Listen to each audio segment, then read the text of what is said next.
എട്ടുകാലിയുടെ വലയുടെ ഒന്നാമത്തെ വലയത്തിന് കനം രണ്ടാമത്തേതിനേക്കാൾ കൂടുതലും അവസാന വലയത്തിലേക്ക് എത്തുന്നതുവരെ കനം കൂടിക്കൂടിയുമാണ് വരുന്നത് എന്നുള്ള കാര്യം നിങ്ങൾ എപ്പോഴെങ്കിലും ശ്രദ്ധിച്ചിട്ടുണ്ടോ? ഇല്ല? എങ്കിൽ കേട്ടോ. എട്ടുകാലിയുടെ ഉദരത്തിലുള്ള 6-7 ഗ്രന്ഥിയിൽ നിന്നാണ് ഇതിനാവശ്യമായ സിൽക്ക് രൂപപ്പെടുന്നത്. ഈ നൂലുകൾ വല നിർമ്മിച്ച് ഇരയെ പിടിക്കുവാൻ മാത്രമാണ് ഉപയോഗിക്കുന്നതെന്ന് ആരും കരുതരുത്. വലയുടെ കേന്ദ്രത്തിലുള്ള വല നിർമ്മാണം, മുട്ടസഞ്ചി നിർമ്മാണം, ഇരയെ വിരിഞ്ഞുമുറുക്കുവാനുള്ള നൂൽ നിർമ്മാണം തുടങ്ങി അനേകം ആവശ്യങ്ങൾക്കായി കനം, കാഠിന്യം, ഒട്ടൽ, ഇലാസ്റ്റിസിറ്റി എന്നിവയ്ക്ക് വേണ്ടി വ്യത്യസ്തമായ ചരടുകൾ നിർമ്മിക്കുന്ന ഈ ഗ്രന്ഥിയുടെ പ്രവർത്തനക്ഷമത മനുഷ്യ മസ്തിഷ്കത്തിന്റെയും ഭാവനയുടെയും അപ്പുറത്താണ്. അപാരമായ ഒരു പ്രത്യേകത ഇവയുടെ നൂലിന് 1 സെന്റിമീറ്ററിന്റെ 1,00,000-ൽ 1 ഭാഗം മാത്രമേ കനമുണ്ടാവുകയുള്ളൂ എന്നതാണ്.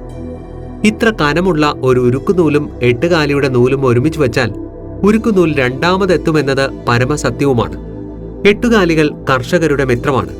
കൃഷിയിടത്തിൽ കടന്നുകൂടുന്ന നിരവധി പ്രാണികളെ ഇവ വകവരുത്തി പരിസ്ഥിതി ചക്രം കൃത്യമായി പരിപാലിക്കുന്നു. ശാസ്ത്ര ഗവേഷകരുടെ ദൃഷ്ടിയിലും എട്ടുകാലി നൂലുകൾ സ്ഥാനം പിടിച്ചിട്ടുണ്ട്. 1973 ബഹിരാകാശ സ്കൈലാബ് പരിപാടിയിൽ എട്ടുകാലികളെയും ഉൾപ്പെടുത്തിയിട്ടുണ്ടായിരുന്നു. അപ്പോൾ ദാ ഇത്രയൊക്കെ ഉള്ളൂ ഇന്നത്തെ വിശേഷം. ഇത്തരം ഇൻഫോർമേറ്റീവായ വീഡിയോകൾക്കായി ഈ ചാനൽ ഫോളോ ചെയ്ത് ഞങ്ങളോടൊപ്പം കൂടിക്കോ.